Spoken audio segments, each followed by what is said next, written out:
The story starts with the death of Urameshi Yusuke. His childhood friend Keiko rushes to the scene, and Yusuke's spirit realizes that he had already died. A flashback from 4 hours before the incident shows a roundworm monster escaping from the underworld. Keiko finds Yusuke smoking on the rooftop and asks him to stop doing that. The teacher catches Yusuke beating the school bullies up as he tries to save the victim. He blames Yusuke for bullying the students, but Yusuke ignored him and goes back home. Yusuke is berated by his mother at home as well, and he leaves to go out to get some air. On the street, his arch-rival Kuwabara meets him and start fighting Yusuke. An already irritated Yusuke beats Kuwabara to a pulp, leaving him further agitated. Yusuke then arrives at the ramen shop where Keiko works. Yusuke eats ramen when Keiko arrives from school. She argues with Yusuke for not defending himself in front of the teacher and asks him to die out of frustration.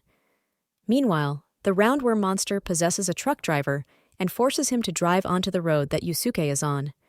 Yusuke leaves the restaurant after his fight with Keiko and notices that the truck driver is about to crash into a little boy. He pushes the boy away and ends up getting run over by the truck.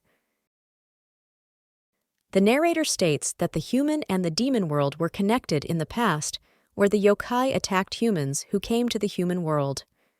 After the spirit world drew a boundary, separating the two worlds. Yusuke's spirit notices his body being taken away in an ambulance when Botan, the Grim Reaper, shows up. She tells Yusuke that he was an evil person by the standards of the book, which means he could be sent to hell. However, Botan tells him that his death was not anticipated because his act of saving the young boy was odd for his personality.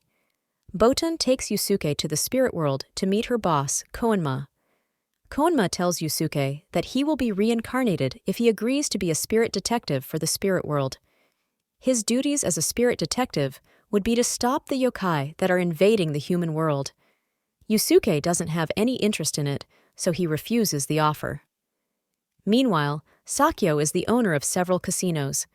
He meets a guest there, Mr. Gonzo Tarakan, and asks what you are doing with the deep pit you bought for me.